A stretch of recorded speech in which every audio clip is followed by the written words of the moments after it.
They threw her luggage like trash. The gate agent sneered at her hoodie. The captain threatened to kick her off for complaining. They saw nobody they could bully. What they didn't know, that woman was Dr. Eleanor Ramsey, who had just purchased the entire cruise line 72 hours earlier. One phone call from the ship's bridge changed everything. The gate agent, fired and became a company-wide training cautionary tale. The porter, terminated and sued for damages.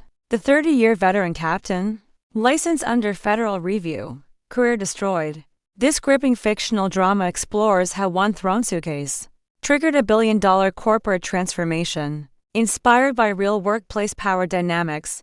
Watch Karma Delivered at Sea. What city are you watching this video from, and what time is it? By the way, if you're enjoying my videos, I'd be so happy if you could subscribe to my channel and like this video. Have you ever been judged unfairly, pushed aside, dismissed, or made to feel small for reasons you couldn't understand? For a multi-billion-dollar cruise line, it all began with a single scuffed carry-on bag and a woman in a simple bright blue hoodie. The dock crew saw nobody they could bully.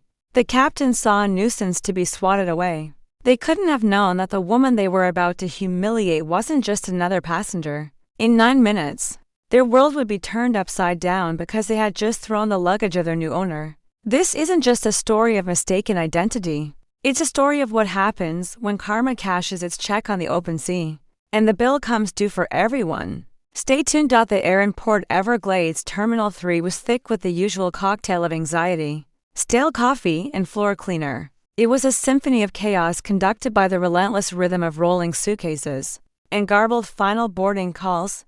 Dr. Eleanor Ramsey stood patiently in the sprawling, disorganized line for Oceanic Luxury Cruises Voyage 815 to the Caribbean, an oasis of calm in a sea of frantic travelers. She was intentionally dressed for anonymity. A simple bright blue hoodie, comfortable black leggings, and a pair of well-worn sneakers. Her hair was pulled back in a practical, elegant bun.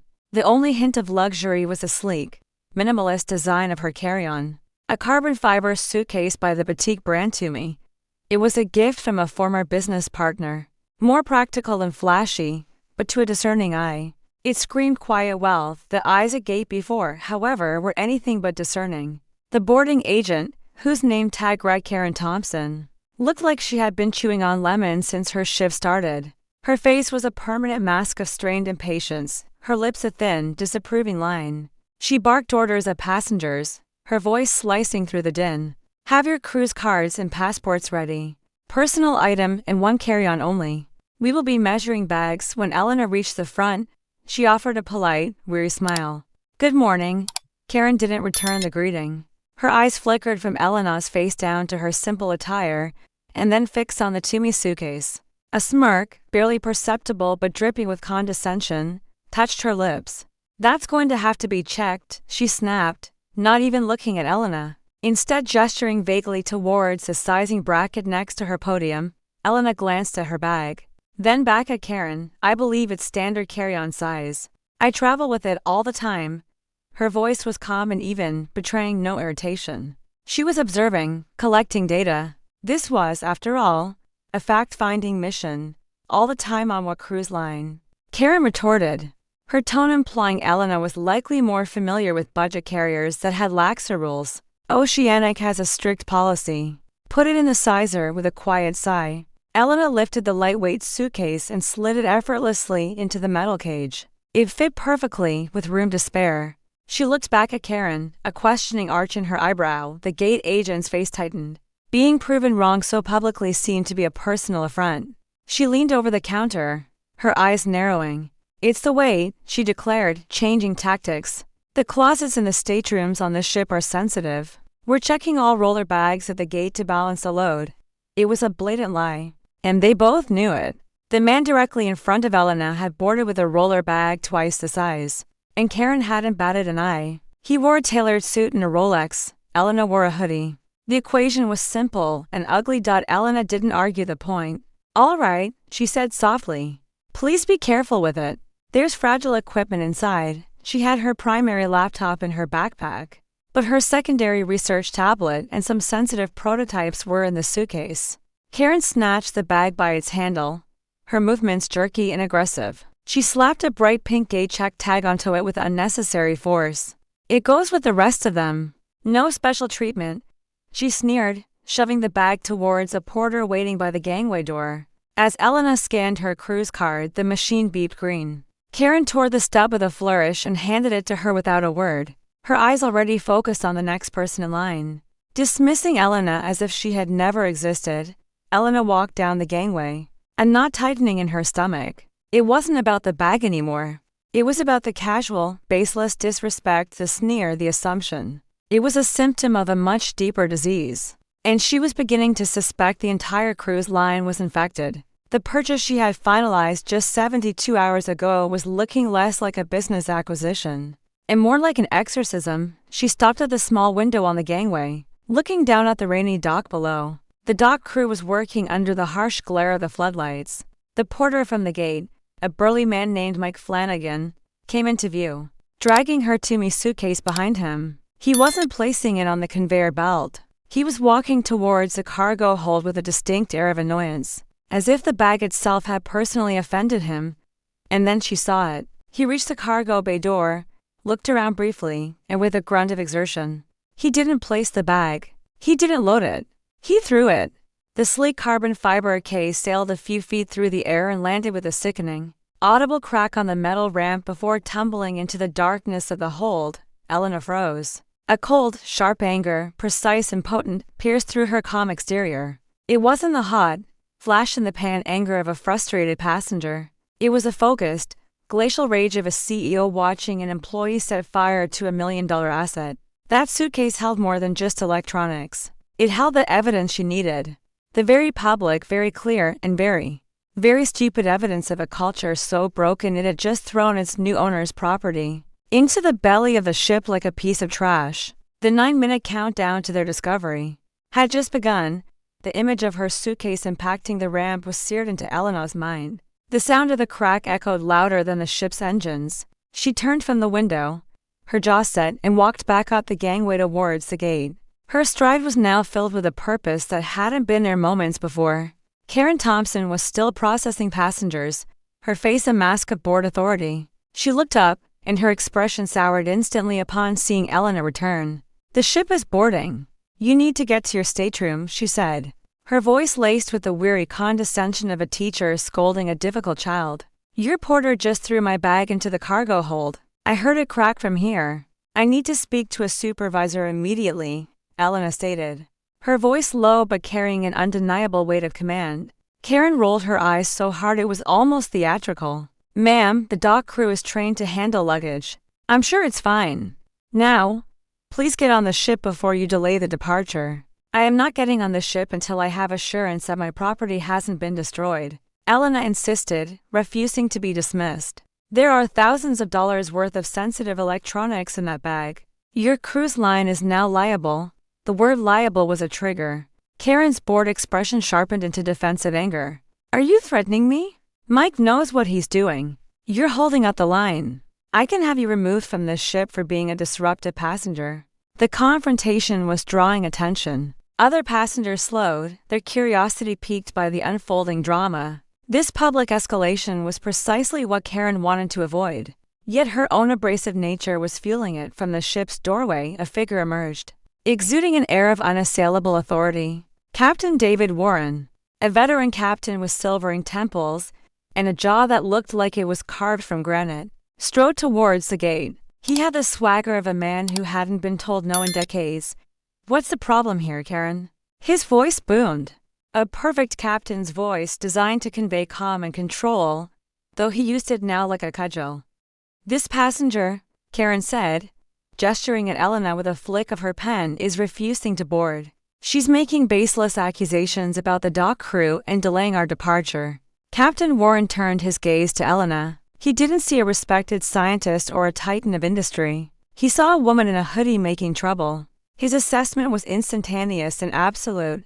"Ma'am," he began, his tone dripping with paternalistic condescension, "we have a schedule to keep. My crew on the dock are professionals. Whatever issue you think you have with your bag, you can file a claim when we arrive in the Caribbean. Right now you have two choices. Get on board, or we can disembark you and you can take the next cruise." If there's room, Captain, Elena replied, meeting his arrogant gaze without flinching. With all due respect, your professional just hurled my property several feet onto a metal ramp. I witnessed it with my own eyes. I am not asking for a claim form later. I am asking for accountability now. I want the bag retrieved so I can inspect it. A junior steward, a young woman named Sarah with wide, nervous eyes, had followed the captain out and was watching the exchange with growing horror. She could see the carbon fiber suitcase from the ship's doorway, and had seen Mike Flanagan's rough handling. She knew Elena was telling the truth. Captain Warren scoffed, a humorless smirk playing on his lips. Retrieve a bag from a fully loaded cargo hold? You must be joking. That would delay us by at least an hour. We'd miss our departure window, and it would cost this company thousands of dollars. All for your little carry-on. He leaned in slightly, lowering his voice to a conspiratorial growl. Take a piece of advice. Don't make waves. Get on the ship, sit down, and enjoy the cruise. It's for the best. It was a threat veiled in the language of friendly advice. The power dynamics were stark. The decorated captain, the entrenched gate agent, versus the lone passenger. Elena felt a profound sense of clarity. This wasn't just one disgruntled employee or a clumsy porter. This was the culture. It flowed from the top down. From a captain who believed his schedule was more important than a passenger's property. From a gate agent who judged customers by their clothes. This cruise line wasn't just failing in its logistics. It was morally bankrupt. Her resolve hardened. She wasn't going to win this battle here. Not as a passenger. But the war was already won and they just didn't know it yet. She gave a slow, deliberate nod. Fine, Captain. You've made the cruise line's position perfectly clear. She turned without another word and walked down the gangway. Sarah, the junior steward, met her at the door with a forced, apologetic smile. I'm so sorry about that, ma'am, she whispered. Her sincerity a stark contrast to the hostility at the gate. It's not your fault, Elena said, giving the young woman a brief, reassuring look. Thank you. She found her room, the owner's suite. 1501. As she settled in, she noticed Karen Thompson and Captain Warren sharing a laugh at the gate, shaking their heads as if they'd just handled a particularly amusing toddler. They thought they had one. They thought they had put her in her place. Elena pulled out her phone. She typed a single encrypted text message to her executive assistant. Execute acquisition announcement protocol for OLC Voyage 815 upon arrival in Port Everglades. Have Mr. Price meet me at the gate. No press, just him. And have security secure all CCTV footage from Port Everglades Terminal 3 Gate B19 and the surrounding dock. Effective immediately, she hit send. The ship began to pull away from the dock. Through her window, she saw the rain-slicked dock fall away as they headed for the gray ocean. Out here on the open sea, everything seemed peaceful. But Elena knew that back on land, a storm was brewing, a storm of their own making. And when they returned to Port Everglades, she would be the one to make landfall. The 7-day cruise to the Caribbean was a masterclass in strained civility. The suite attendants, having been briefed by Sarah about the difficult passenger in 1501, treated Elena with a cautious, almost fearful politeness. They fulfilled her request for water and a Wi-Fi pass with prompt, robotic efficiency. Avoiding eye contact whenever possible, Elena, for her part, was a model passenger. She opened her personal laptop, the one from her backpack, and worked silently. Her face a mask of serene concentration. She was drafting a multi-phase corporate restructuring plan. Its title was Project Phoenix, a New Oceanic. Captain Warren's voice came over the ship's intercom a few times. Smooth, confident, and utterly oblivious. He pointed out the Cuban coastline, commented on their favorable currents, and promised an early arrival in St. Thomas to the passengers. He was the voice of God to Elena. He was the voice of the past. A relic of a corporate culture she was about to bulldoze into oblivion. As the ship began its final approach back to Port Everglades, the familiar chime rang through the cabins. Sarah, doing her final safety check, paused by Elena's suite. Dr. Ramsey, she said quietly, having seen the name on her passenger manifest. I just wanted to say again, I'm really sorry for what happened back in Fort Lauderdale. That wasn't right. Elena looked up from her screen and gave the young woman a genuine smile. It was the first one she'd offered since the ordeal began. Sarah, isn't it? Thank you. Your kindness hasn't gone unnoticed. The words were simple, but they carried a significance Sarah couldn't yet comprehend. The ship docked with a gentle bump, moving smoothly towards the terminal. As they approached the gate, Elena saw him. Standing just inside the terminal, visible through the large windows, was a man in an impeccably tailored suit, looking profoundly uncomfortable. He was pale, sweating slightly despite the cool air, and wringing his hands. It was Robert Price, the soon-to-be former CEO of Oceanic Luxury Cruises. The all-clear signal chimed. As the other suite passengers began to stir, gathering their belongings, Elena remained seated, calmly closing her laptop. She was in no hurry. She let the eager businessmen and vacationing couples file past her. Captain Warren emerged from the bridge, a self-satisfied smile on his face after another successful voyage. He stood at the front of the gangway bidding farewell to the passengers. When his eyes met Elena's, his smile faltered, replaced by a flicker of annoyance. As if surprised she was even on the suite deck, he gave her a curt, dismissive nod and turned his attention away. Finally, Elena stood and gathered her backpack. She walked to the front of the ship where Sarah was standing by the open door. "Have a good day, Dr. Ramsey," Sarah said warmly. "You too." "Sarah, I have a feeling things are about to get much better," Elena replied with a cryptic smile. She stepped off the gangway and into the terminal. Robert Price immediately rushed forward, his face a mixture of panic and forced deference. "Dr. Ramsey, welcome to Port Everglades. I came as soon as I got your message. Is everything all right?" His voice was a nervous squeak. "Everything is far from all right, Robert," Elena said coolly, her voice loud enough for the ship's crew, still milling about the doorway, to hear. "But we can discuss that in a more private setting. Please have my gate-checked bag brought to the chairman's lounge immediately. Do not allow anyone to open it or tamper with it." Price nodded frantically, already barking into his phone at some unseen underling. "Yes, the Toomey bag, pink tag for Dr. Ramsey. Immediately. Handle with extreme care." Captain Warren and the rest of his crew had now disembarked. He saw the cruise line's CEO fawning over the woman in the hoodie he had dismissed so contemptuously just hours earlier. Confusion warred with dawning horror on his face. Karen Thompson, who had just arrived at the gate to manage the incoming passengers for the next cruise, saw the scene and froze, her jaw slack. "Mr. Price, what is this?" Warren asked, his voice losing its confident boom. Price shot him a look of pure terror, as if the captain had just cursed in church. "David, this is..." Elena cut him off. She turned to face the captain and the gate agent. Her expression was unreadable, her calm more menacing than any shout could be. "Captain Warren, Miss Thompson," she said, her voice clear and cutting. "Allow me to introduce myself. I am Dr. Eleanor Ramsey." She paused, letting the name hang in the air for a moment before delivering the final, devastating blow. "As of 72 hours ago, I finalized the controlling stake acquisition of Oceanic Luxury Cruises through my investment firm, which means, as of this moment, I am your new employer," she continued, her gaze shifting to the ashen-faced CEO. "Robert, the lounge, if you please. We have a great deal to discuss, starting with the complete and utter lack of respect your employees have for this company's assets and its customers, or in this case, its owner." Silence, a heavy, suffocating silence fell over Gate B-19.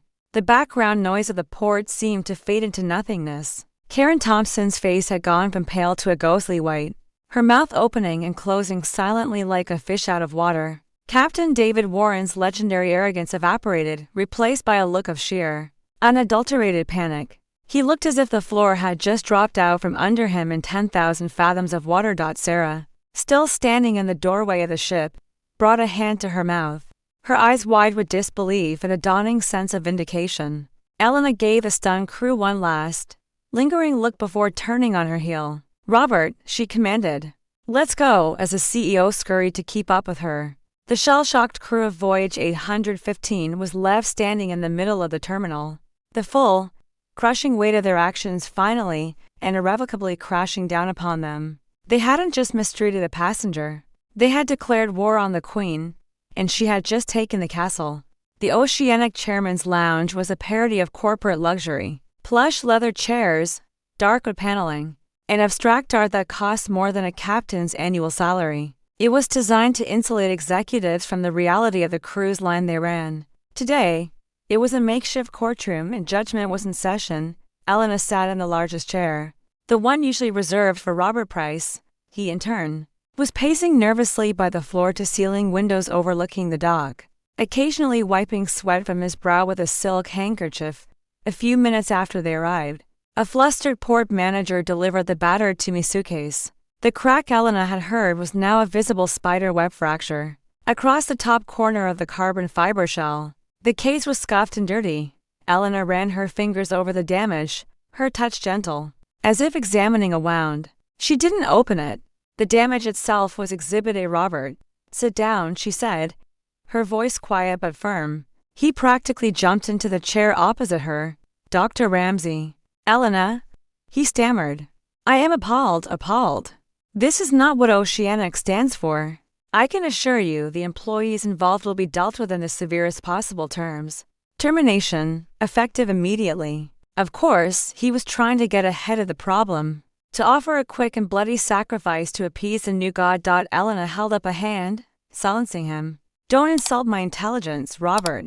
You don't fire a couple of employees and pretend the cancer is gone. This wasn't an isolated incident. This was a symptom of a systemic disease. A culture you've either actively cultivated or been criminally negligent in allowing to fester." She leaned forward, her eyes pinning him in his seat. "Tell me, what's the average on-time departure rate out of Port Everglades for this quarter?" He fumbled, caught off guard. "Around 78%, I believe. We're working on improving it." 78%, Elena repeated, her tone flat. "So you incentivize people like Captain Warren to prioritize a departure clock over customer service, safety protocols, and basic human decency. You reward captains for bullying passengers into submission to avoid a delay, because a delay hurts your quarterly report, and by extension, your executive bonus. Am I wrong?" Price paled. She had dissected the line's entire dysfunctional management philosophy in 60 seconds. "Well, it's more complex than that." "No, it's not," she cut in. "Now tell me about Karen Thompson. How many customer complaints are in her file?" This time, a junior executive who had been summoned by Price and was hovering by the door like a nervous ghost spoke up, reading from a tablet. "Miss Thompson has 17 formal complaints in the last 2 years, sir. Mostly for rude behavior and mishandling of baggage disputes." 17? Elena mused. "And what was the disciplinary action taken?" The executive swallowed. She was given to written warnings, and was required to complete an online customer service refresher course. Elena let out a short, sharp laugh, devoid of any humor. "An online course? You have a pathologically abrasive employee interacting with thousands of your customers a week, and your solution is to make her click through a PowerPoint presentation. This is the culture, Robert. You don't fix problems. You document them until they become someone else's." Her phone buzzed. It was her assistant. "The CCTV footage was secured. I have requested the personnel files for gate agent Karen Thompson, Porter Mike Flanagan, and Captain David Warren. I want them on my tablet within the hour. I also want every customer complaint filed against the Port Everglades-based staff. For the past 5 years, I want employee satisfaction surveys, union grievances, and maintenance logs for the entire Voyager-class fleet. I am not just auditing a balance sheet, Robert. I am conducting an audit of this company's soul. And from what I have seen so far, it's severely in the red." The door to the lounge opened, and a shaken Captain Warren and a visibly trembling Karen Thompson were escorted in by port security. They had been told to wait for the new owner. They looked small and lost in the opulent room. Elena ignored them for a long moment, letting them stew in the thick, anxious silence. She continued her conversation with Price as if they weren't even there. "Phase 1 of my plan begins tomorrow at 8 a.m. Pacific. Your entire executive board is to be ready for a video conference. We will be discussing a full, top-down restructuring. Anyone who believes that customer satisfaction and employee morale are soft metrics will be free to pursue other opportunities." Finally, she turned her cool, analytical gaze upon the 2 employees who had started it all. Double quotes, "Miss Thompson," she began. "You judged me based on my clothes. You lied about company policy. You abused your authority. You damaged my property through your subordinate." "Why?" Karen stammered, tears welling in her eyes. I was stressed. It was a busy morning. I didn't mean. I thought." You thought I was someone who didn't matter, Elena finished for her. Someone who couldn't fight back. You were wrong. She then turned to the captain. And you? Captain Warren. You are the leader of that vessel. You set the tone. Your tone was one of arrogance and dismissal. You threatened me. You valued your schedule over your passenger. You prioritized your ego over your duty of care. In your mind, you are untouchable, aren't you? A sea god in a uniform, Warren, his face flushed with a mixture of anger and humiliation, drew himself up. I have a flawless sailing record spanning 30 years. I made a command decision to ensure an on-time departure for 1,800 other passengers. A command decision, Elena repeated, savoring the term. You made a command decision to protect a broken system. You didn't know I was the owner. What if I had been a ship's security officer, a safety inspector from the Maritime Authority, a journalist writing an expose on the cruise industry, a customer whose business you desperately needed? You see, it shouldn't matter who I am. Every single person who buys a ticket is your boss. They pay your salary. They own the company. I just happen to own more of it than most. She stood up, her presence filling the room. You are both suspended, pending a full investigation. You will surrender your company IDs. You will be escorted from the port. Do not contact any other Oceanic employees. Is that understood? Karen Thompson just nodded, sobbing quietly. Captain Warren, defiant to the last, just stared back, his jaw clenched. His 30-year career was crumbling around him, and he still couldn't comprehend how a woman in a hoodie had done it. Robert, Elena said, turning her back on them. Have them removed. And get me that data. The real work begins now. As security led the disgraced captain and gate agent away, Elena looked out the window at the fleet of Oceanic ships at the dock. They looked like beautiful, powerful machines, but she knew that inside they were filled with rot. A rot she was now tasked with cutting out, piece by painful piece. The immediate fallout was over.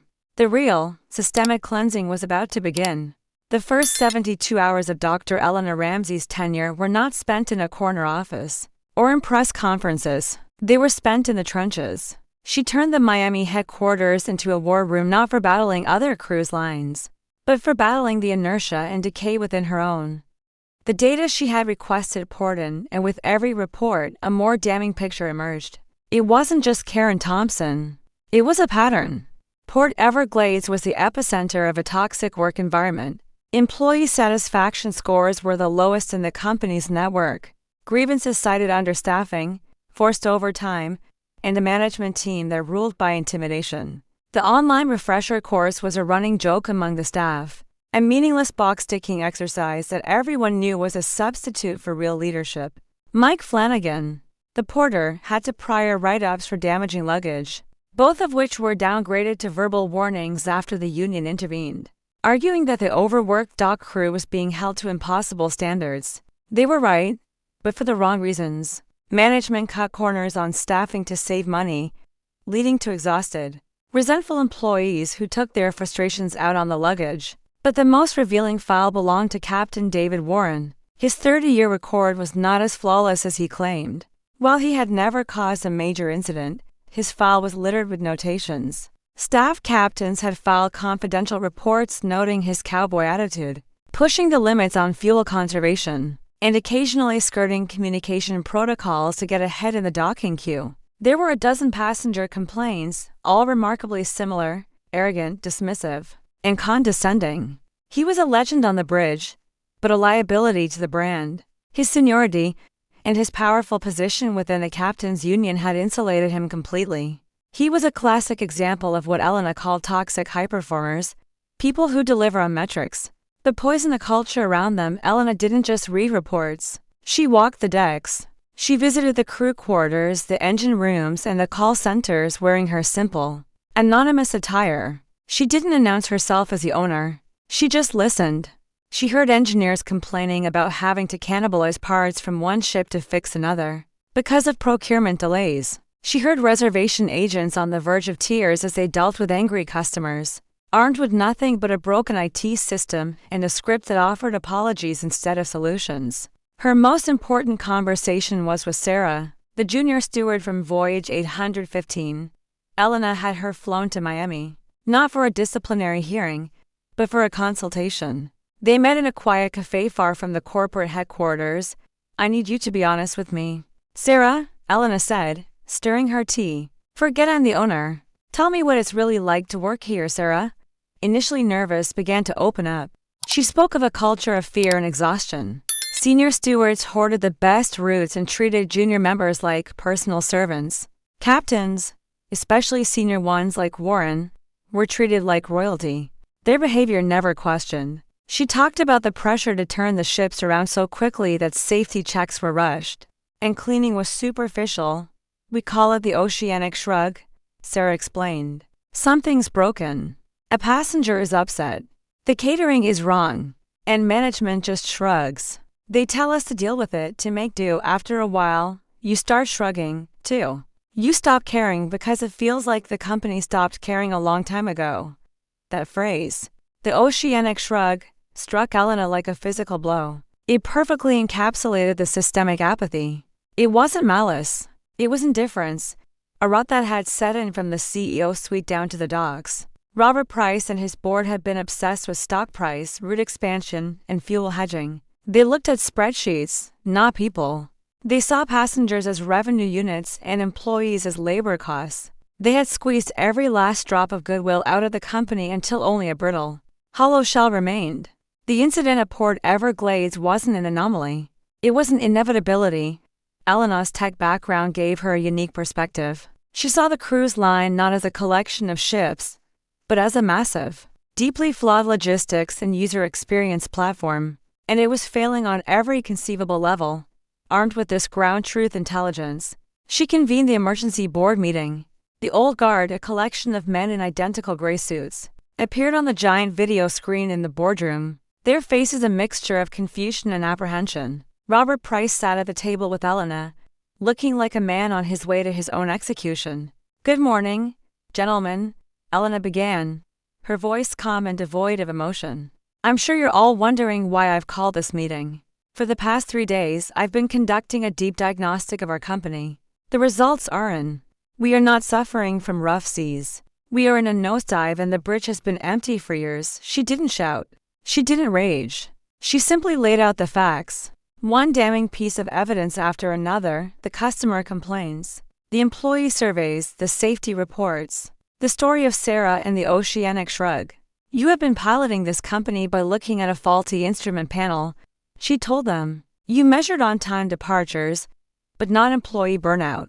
You tracked baggage handling metrics, but not the cost of a destroyed reputation. You optimized for quarterly earnings while letting the long-term value of our brand corrode. Like untreated steel, she looked at each of their faces on the screen. The culture of this cruise line is broken. The trust of our employees is gone. The loyalty of our customers is on life support. The oceanic shrug stops today. Change is not coming, it is here. And it starts at the top. She paused, letting the weight of her words settle in the silent room. Robert, thank you for your service. Your resignation will be accepted, effective immediately, with a standard severance package. The rest of you have until the end of this meeting to decide if you are part of the solution, or part of the problem I am about to solve. The new Oceanic will be built on a foundation of respect. Respect for the customer, respect for the equipment, and most importantly, respect for the people who wear our uniform. Those who do not share this vision will find the exit doors clearly marked. It was a declaration of revolution. The era of the shrug was over. The era of accountability had begun. A week later, Elena Ramsey addressed the entire company in a live, company-wide town hall broadcast. It was streamed to every hub, every crew lounge, every engine room, and to the tablets of every ship's crew, wherever they were in the world. She stood on a simple stage in a dry dock in Miami, with a newly repainted oceanic ship behind her. The logo was subtly different, sleeker, more modern. The tagline beneath it read, "Elevated by respect." She didn't look like a typical CEO. She wore a sharp blazer over a simple blouse, but no hoodie. Her authority didn't come from a power suit. It came from her words and the unshakable conviction behind them. Good morning, Oceanic family. She began. My name is Elena Ramsey, and I am the new owner of this cruise line. I'm not here to talk to you about synergy or shareholder value. I'm here to talk about a promise. The promise we make to every person who chooses to sail with us. and the promise we must make to each other. She started by telling them a story. She didn't use names, but everyone who had heard the rumors knew exactly what she was talking about.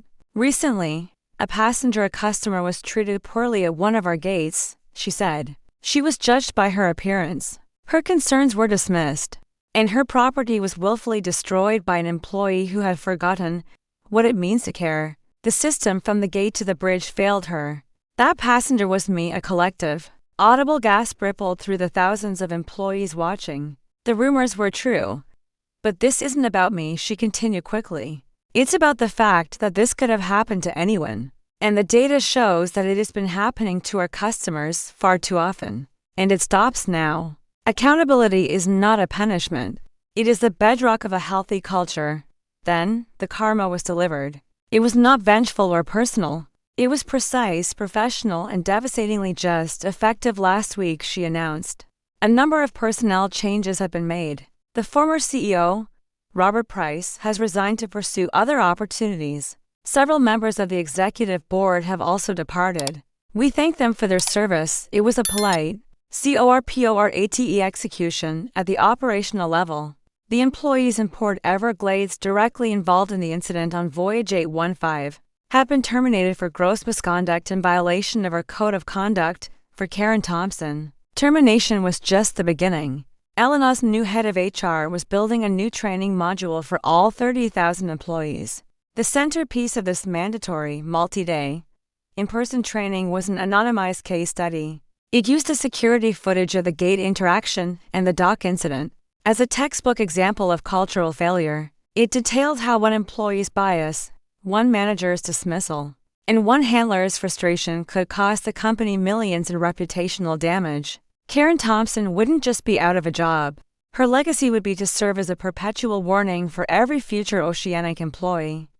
For Mike Flanagan, the consequences were similarly swift. He was fired for willful destruction of property. But Elena's legal team also sent him a bill for the $4,000 suitcase, accompanied by a letter stating that the company would aggressively pursue legal action against any employee whose deliberate actions caused financial harm to the line or its customers. The message was clear: you break it, you bought it. But the hardest karma was reserved for Captain David Warren. Seniority is not a shield for arrogance, Elena said to the silent crowd. A captain's uniform denotes the highest responsibility, not the highest privilege. Captain David Warren's employment has been terminated.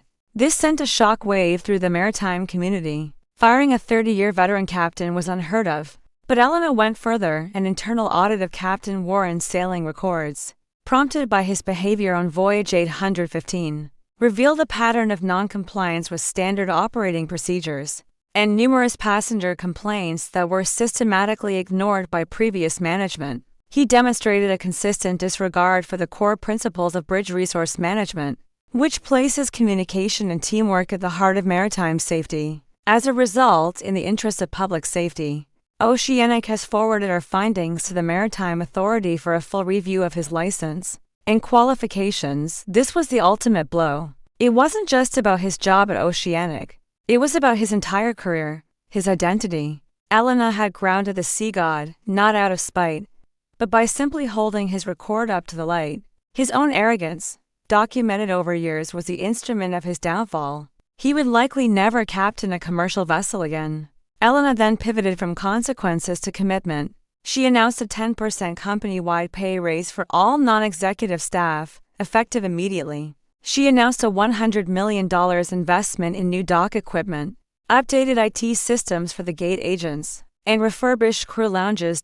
She announced the creation of an employee council, where elected representatives from every department, captains, stewards, engineers, porters, would have a direct voice in quarterly meetings with her. She ended her address by introducing a new face on the stage. Real change requires new leadership. Elena said, "I'm promoting from within. This is a person who, in a moment of pressure, showed kindness, integrity, and respect. A person who wasn't afraid to whisper an apology when her superiors were shouting insults. Please welcome the new head of in-service training and development, Sarah Jensen." Sarah, looking stunned and overwhelmed, walked onto the stage to thunderous applause. She was the living embodiment of the new Oceanic culture. Kindness was now a qualification for promotion. Respect was now the most valuable asset in the company. The town hall ended not with a sense of fear, but with a surge of hope. The rot had been exposed. The guilty had faced consequences that were fair but firm, and a new path forward had been laid out, paved with investment, respect, and a promise that the oceanic shrug was officially a thing of the past. 6 months felt like a lifetime at the new oceanic luxury cruises. The changes Dr. Eleanor Ramsey had set in motion were not merely cosmetic. They were seismic, altering the very bedrock of the company's culture. The Elevated by Respect slogan wasn't just paint on the side of a ship. It was a mandate. The $100 million investment had materialized as new baggage conveyor belts, state-of-the-art scanning equipment, and rugged ergonomic luggage carts. The IT systems at the gates were replaced with fast, intuitive interfaces that empowered agents instead of frustrating them. Gate agents like Karen Thompson had been replaced by a new generation of staff, hired for their empathy and problem-solving skills, and trained extensively through the new immersive program that featured the infamous case study 815. Sarah Jensen thrived in her new role. She completely overhauled the guest service manual. The old, rigid script was gone. In its place was a framework built around a simple principle: find a way to say yes. She established a peer recognition program called Anchor Awards, where crew members could nominate colleagues who went above and beyond. Morale among the ship crew soared. They felt seen, heard, and valued for the first time in years. The Employee Council became a powerful engine for change. Engineers from the engine room used it to flag a recurring issue, with a specific engine sensor, an issue that had been previously dismissed by middle management as a minor annoyance. Eleanor's new head of engineering, a brilliant innovator poached from Tesla, took it seriously. An investigation led to the discovery of a manufacturer's defect, resulting in a fleet-wide proactive replacement that likely prevented a major incident down the line. The council wasn't just a suggestion box. It was a vital part of the line's new safety and operational nervous system. Eleanor herself remained a visible, active presence. She sailed commercially at least once a week, always in a standard interior stateroom. She talked to passengers. She helped stewards collect plates. She watched the porters from the window, who now loaded bags with a care that bordered on reverence. The story of Voyage 815 had become a corporate legend, a cautionary tale whispered from new hires to seasoned veterans. One crisp autumn afternoon, Eleanor found herself at Port Everglades Terminal 3, standing at Gate B19, the very spot where her journey had begun. She was booked on Voyage 815 to the Caribbean. She wore a simple dress, no different from any other businesswoman. The gate area was still busy, but the chaos had been replaced by a sense of controlled efficiency. The new gate agent, a young man named David, greeted her with a bright, genuine smile. "Good afternoon, ma'am. Welcome to Oceanic. Looks like we have a beautiful day for sailing." As she approached, he noticed her standard-sized roller bag. "Would you like me to gate check that for you? We have our new valet service. We'll tag it with a priority sticker and have it waiting for you on the gangway when you return, so you don't have to wait at the baggage claim." He wasn't trying to get rid of her bag. He was offering a service at convenience. "That sounds wonderful. Thank you, David," Eleanor replied. Smiling, he tagged the bag, placing it gently on a specially designated carpeted cart. "We'll take good care of her," he promised. On board, the atmosphere was different. The stewards were relaxed and engaging, laughing with passengers. The captain came on the intercom, his voice warm and welcoming. He introduced himself and his staff captain by name and spoke about their commitment to a safe and comfortable voyage. There was no arrogance, only professionalism. As the ship sailed, soaring over the Miami skyline, Eleanor looked out the window. She thought of Karen Thompson, who, according to a recent HR update, was now working in a back office for a shipping company, far from the public. She thought of David Warren, whose maritime authority appeal had been denied, his career over. They were not villains in a story so much as casualties of a broken culture they had helped perpetuate. Their hard karma wasn't just a punishment, it was the necessary clearing of deadwood to allow new growth. Upon returning to Port Everglades, just as David had promised, her Tumi suitcase, a new one, which she had bought herself, was waiting for her at the end of the gangway. Pristine and untouched, a steward she didn't recognize paused as she was disembarking. "Dr. Ramsey." She asked hesitantly. Yes? I just wanted to say thank you, the woman said, her voice thick with emotion. My husband is an engineer in the engine room. That pay raise. It meant we could finally afford the down payment on a house. You didn't just buy a cruise line. You changed our lives. Elena simply nodded, a lump forming in her throat. This was a true return on her investment, not the stock price, which was steadily climbing, or the on-time performance, which was now leading the industry. It was this, the house, the sense of pride, the shared belief in a better way of doing things. She walked into the terminal, pulling her suitcase behind her, just another passenger blending into the crowd. She looked up at the departures board, at the long list of oceanic voyages setting sail for destinations across the globe. It was no longer just a cruise line. It was a promise rebuilt from the ground up, now sailing toward a new horizon, elevated, finally, by respect. The story of Dr. Eleanor Ramsey in Oceanic Luxury Cruises is a powerful reminder that the person you dismiss today could be the person who holds your future in their hands tomorrow. It shows that true karma isn't just about punishment, it's about balance. The arrogance and disrespect shown by the crew were symptoms of a sick corporate culture, and the consequences they faced were a direct result of the system they enabled. In the end, it took one person with the power and the vision to not just punish the guilty, but to heal the entire organization. What would you have done in Dr. Ramsey's shoes? Would you have sought simple revenge? Or would you have rebuilt the system from scratch? Let me know your thoughts in the comments below. We've all had moments where we felt overlooked or disrespected. Share your story. You never know who needs to hear it. If this story resonated with you, please hit that like button. Share it with someone who needs to see it.